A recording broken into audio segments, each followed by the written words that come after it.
aqui de alunos da UNIT, que procura observar qual o resultado, né, de cada índice aplicado na cidade. O que isso vai resultar de concreto, né?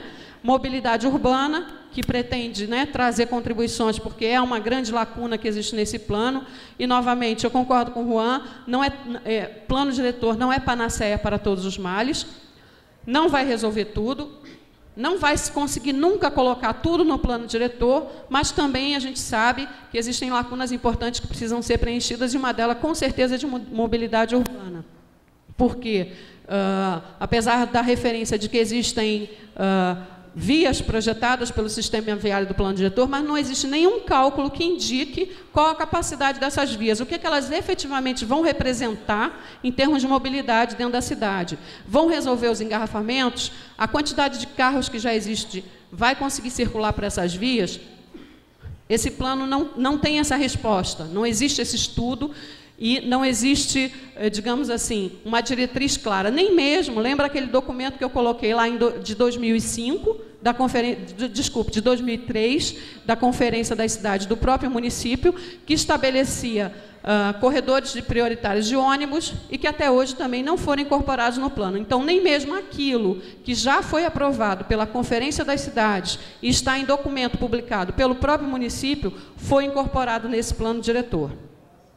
A questão das obras prioritárias, novamente, o plano fala de algumas questões como obras prioritárias, principalmente do ponto de vista do sistema viário, que é o que está dentro do anexo do sistema viário, mas não existe um capítulo de obras prioritárias no plano que estabeleça realmente qual é a relação de hierarquia, como o próprio nome diz, prioritárias entre todas essas obras, né? Então, não existe nesse plano também um capítulo que estabeleça. E por que isso é importante? Em teoria, todas as leis orçamentárias do município devem se reportar ao que estiver escrito nesse capítulo de obras prioritárias.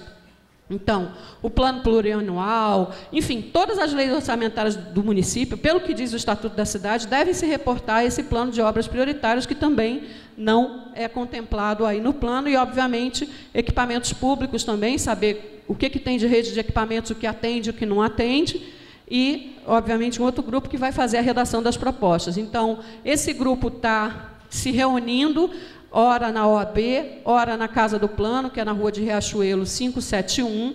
Algumas pessoas desse grupo, inclusive, estão aqui nessa plateia agora, e a gente está sempre fazendo esse convite para que as pessoas se somem também. A Câmara está abrindo todo esse espaço, tem que participar junto com a Câmara, vamos participar junto com o Participe Aju também, e vamos construir as propostas coletivas para que a gente realmente possa, digamos assim, quebrar essas lacunas.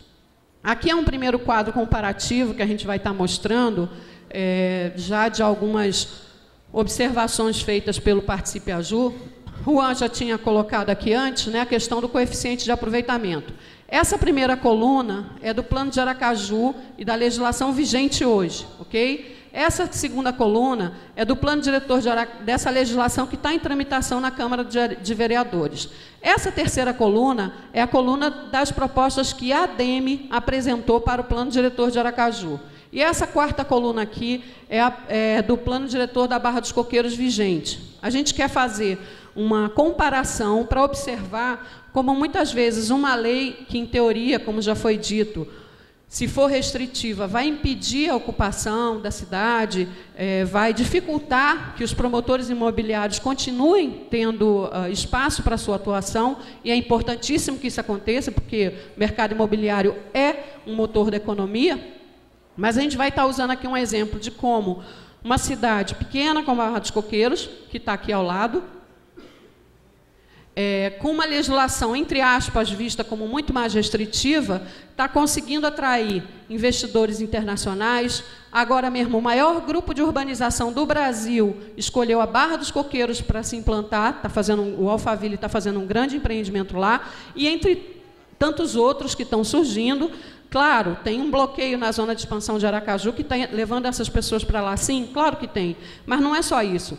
Porque se essa legislação impedisse que elas conseguissem ter lucro nos seus empreendimentos, eles não estariam indo para lá. Então, é porque esses índices que estão colocados aqui, de alguma forma, atendem, sim, o mercado imobiliário. E é isso que a gente vai comparar agora e está mostrando a vocês. Então, o coeficiente de aproveitamento, né, conforme o Juan já explicou bem, que é a relação entre a área construída e a área do terreno, no plano hoje é de 3 nas zonas de agenciamento preferencial e 6 na zona de agenciamento básico. Na proposta que está em tramitação na Câmara, é de 0,4 na zona de agenciamento restrito, 2 na preferencial e 3 na básica. E a proposta da ADEME é exatamente igual à proposta da Prefeitura, ok? No plano diretor da Barra dos Coqueiros, você tem na zona de agenciamento restrito 0,8, na zona de agenciamento preferencial 2, na zona de agenciamento básico 1 e na zona rural, que no caso da Barra dos Coqueiros tem zona rural 0,5. Então a gente está observando aqui que apesar da zona de agenciamento, do índice básico da Barra dos Coqueiros ser 1, uma série de grupos e empreendimentos estão conseguindo se implantar lá, inclusive os mesmos empreendedores imobiliários que estão em Aracaju, por exemplo, a CELI, a Ingeb, a Casa Nova, a J. Nunes, a Habitacional, um grupo de fora do empreendimento Brisa de Atalaia, a Laredo, agora o Grupo Alphaville, a AC Impacto. Então, uma série de promotores imobiliários que trabalham em Aracaju, que constroem seus empreendimentos em Aracaju, estão também indo para a Barra dos Coqueiros e conseguindo fazer seus empreendimentos e ter lucro com índices bem inferiores aos índices propostos no plano diretor de Aracaju. Então, a gente se pergunta, se lá eles conseguem ter lucro, por que aqui não dá para fazer com esse índice mais baixo? A taxa de permeabilidade, né? A zona, o vigente é de 5%. Na proposta de legislação, desculpe, gente, aqui é 10 e 30, viu? Tem um equívoco aqui. A proposta da ADEME, desculpe, é de 30% na zona de agenciamento restrito, 10% na zona de agenciamento preferencial e zona de agenciamento básico, tá? Na ZAP é isenta, mas, ao mesmo tempo, no documento da proposta da ADEME, ele cria uma espécie de índice básico de permeabilidade para a cidade, que é 5%, com a alegação que seria uma analogia ao índice básico de aproveitamento. Mas isso, inclusive, gera uma confusão jurídica que depois, no final, pode acabar ficando valendo só 5% para a cidade como um todo. Então, no caso do plano diretor da Barra, na zona de agenciamento restrito, é 30%, tá? Na zona de agenciamento preferencial e básico é 20%, e na zona rural é 50%, e sim, já tem empreendimento sendo vendido na zona rural com 50% de área de permeabilidade, o que mostra que isso não necessariamente inviabiliza um empreendimento, ok? Então, o que a gente está mostrando aqui com essa comparação é que existem números, e a gente está ampliando esses estudos e vai estar trazendo para outras reuniões, com a mesma referência que Juan fez, nós também estamos comparando esses números com os de outras cidades, para a gente observar, e vai estar apresentando a vocês, como, na verdade, você consegue, sim, em cidades, inclusive como João Pessoa, similares à nossa condição, tem índices mais baixos e o mercado imobiliário funciona, tem lucro e vai muito bem, obrigada.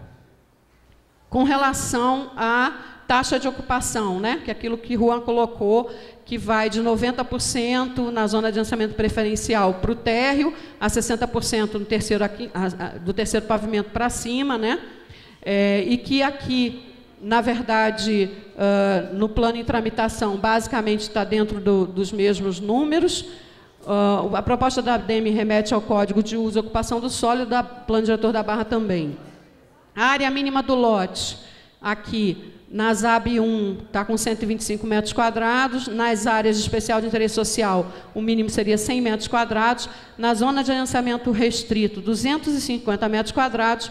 E no município, de uma forma geral, são 200 metros quadrados a área mínima do lote. Tá? Do plano que está em tramitação, tanto quanto da ADEME, a proposta é a mesma. Nas 100 metros quadrados, no município, em geral, 200 metros quadrados. Na Barra dos Coqueiros, na zona de adensamento preferencial e básica, o lote mínimo é 250 metros quadrados, na zona de adensamento restrito, 450, e na zona rural, 750 metros quadrados. Aqui, os gabaritos de altura, hoje vigente, né, que na verdade está numa lei, né, uma lei própria do gabarito, é de 16 pavimentos. Na proposta da Prefeitura e da ADEME é sem limite. Agora, eu concordo, inclusive, com o Juan quando ele diz que muitas vezes é preferível você ter um prédio mais alto do que um prédio mais baixo, em que os prédios estejam muito próximos e não permitam a entrada do ar. Só que quando você faz essa análise, a análise não deve ser feita só pela questão da altura, né? A altura é um dos elementos importantes a ser avaliados. Você tem que avaliar também se você vai ter água para dar para toda essa população que está sendo trazida para aquela localidade, se você vai ter tratamento de esgoto para dar para aquela população, se você vai ter ruas suficientes para os carros e ônibus e táxis circularem, para as pessoas andarem na calçada. Então, essa questão hoje da limitação do gabarito, em teoria, eu concordo com o Juan, eu acho que não necessariamente se precisa limitar gabarito, mas, diante da falta de informação que se tem hoje dentro do plano diretor de Aracaju, de qual é o limite dessa infraestrutura instalada, a gente não sabe qual é a quantidade de água disponível para a população, não sabe sequer se a água que tem hoje atende a população que existe hoje, que dirá a população que vai crescer em função desse adensamento maior. A gente não sabe como vai ser o tratamento de esgoto, a gente sabe que tem ruas projetadas no plano, mas a gente não sabe se essas ruas são suficientes para atender essa população. Então, muitas vezes, a limitação do gabarito, ela pode ter também uma função de evitar um dano maior enquanto a cidade não esteja infraestruturada para poder realmente suprir de água, de esgoto, de ruas, esse adensamento provocado. Novamente, aqui na Barra dos Coqueiros, o gabarito máximo é de 4 pavimentos. Do ponto de vista de mínimo de área verde no parcelamento, no plano de Aracaju, vigente, que na verdade se remete à lei de parcelamento federal, né, você teria em torno de 10% e o que está em tramitação também. O da ADEME remete para o código, né, e o plano diretor da Barra dos Coqueiros fala em 20%. Essa questão de mínimo de área verde no parcelamento, é importante a gente destacar um número de um estudo que foi feito por uma mestranda da Universidade Federal de Sergipe, que a gente, inclusive, está utilizando como referencial. A área média de área verde em Aracaju por habitante é de 0,66 metros quadrados, ou seja, 0,66 metros quadrados por habitante. A Organização Mundial da Saúde recomenda 12 metros quadrados por habitante. Não preciso dizer o quanto a gente está longe e o quanto a gente precisa ampliar essas áreas verdes, porque essas áreas verdes, elas têm várias funções. Além de pulmão urbano, né, uma área que serve para melhorar uma condição de iluminação natural, de ventilação natural, enfim. Ela também é uma área que serve para parques, para praças, para socialização da comunidade. Chega ao ponto, e existem vários estudos que a gente está observando também, de que os índices de criminalidade comprovadamente diminuem quando você coloca praças e parques com boa iluminação e equipamentos públicos nas áreas periféricas, nas áreas mais pobres da cidade. Então, essas áreas verdes têm todas essas funções. E se a gente continuar com uma área verde de 10%, como está previsto na proposta do plano, a gente realmente vai continuar sendo lanterninha de qualidade ambiental, porque, apesar da imagem de cidade de qualidade de vida, é fato.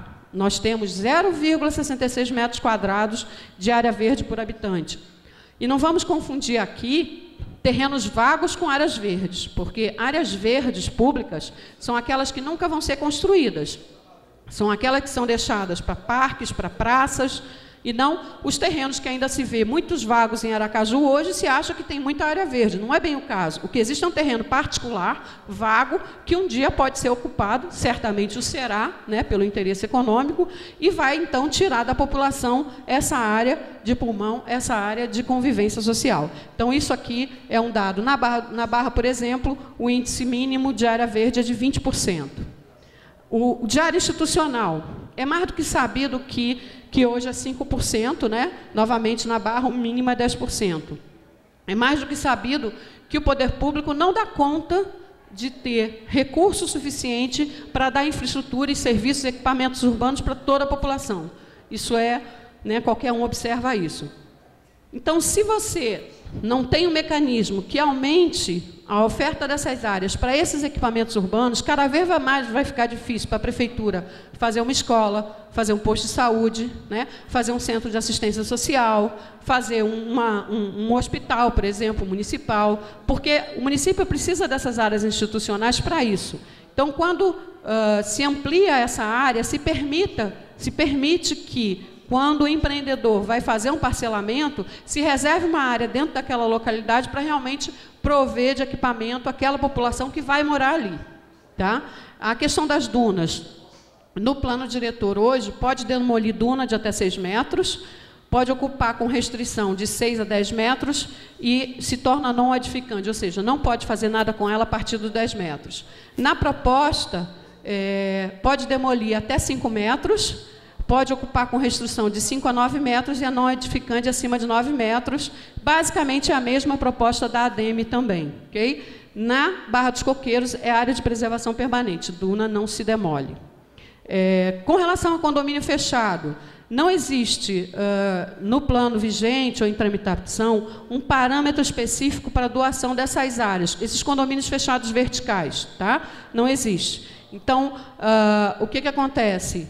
Na Barra dos Coqueiros, por exemplo, mesmo sendo um condomínio fechado de prédio vertical, ele tem que dar, se aquele terreno não foi parcelado antes, se aquele terreno, em algum momento, já não fez a doação da área verde, da área institucional, não importa se é um condomínio fechado de prédio, ele também tem que estar dando lá sua área verde e sua área institucional. Tá? A área mínima de gleba, no plano vigente, na proposta, igual ou superior a 40 mil metros quadrados, e no plano da ADEME também. No plano diretor da Barra não se fala em área de gleba. Por quê? Não precisa, porque seja o que for, qual é o grande macete dessa questão de subir a área de gleba, que antes era 10 mil metros quadrados, em proposta anterior, e virou 40 mil. Porque até 40 mil, sendo lote, né, até 39.999 é lote, não é gleba. Então, ele não precisa da área verde, não precisa da área institucional, não precisa nada disso.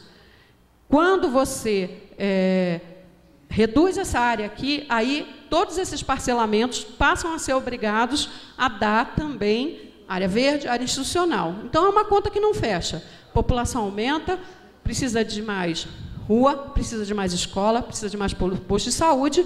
Em contrapartida, aqueles que promovem maior ocupação urbana, por essa proposta, não são obrigados a contribuir com uma área para poder resolver esses problemas. Então, é uma conta que não vai fechar nunca, né? Então, em função disso que a gente colocou, tem algumas questões, e principalmente em função de uma fragilidade que é observada do ponto de vista do diagnóstico, porque, por exemplo, esse plano ele não estudou qual é a população hoje de Aracaju por bairro e como essa população vai crescer a partir das taxas indicadas pelo IBGE.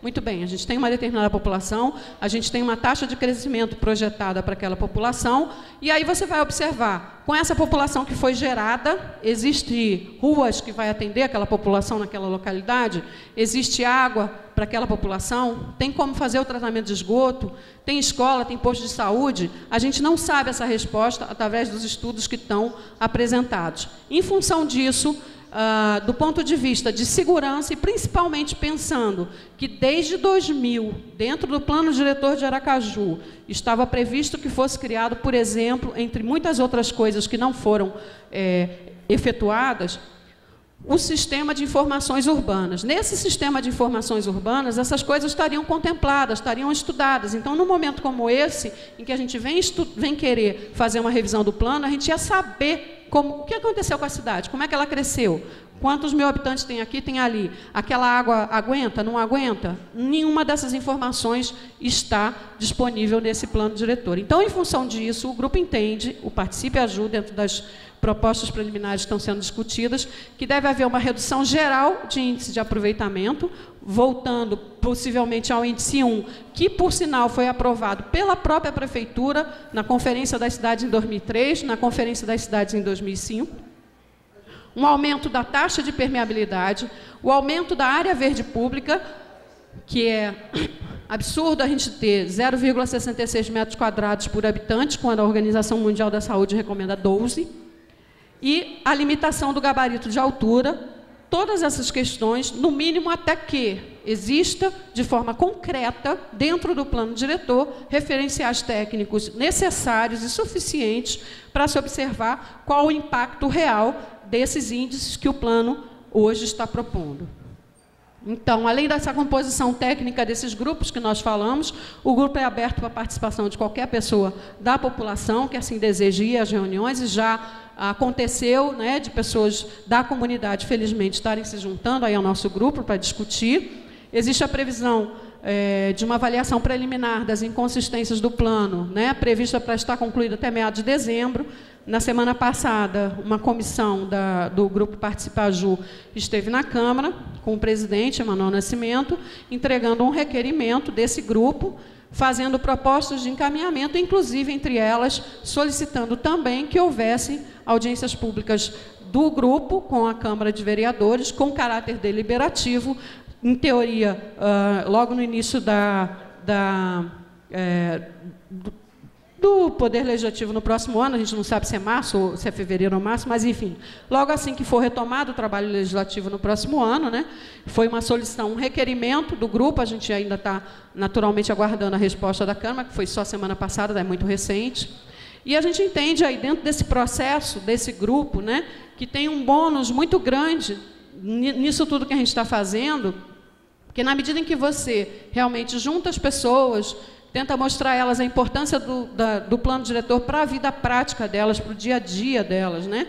Essas pessoas se tornam parceiras e vão ajudar a gente a, digamos assim, apoiar essas ideias lá na discussão na Câmara e, inclusive, tornando isso um forte respaldo para minimizar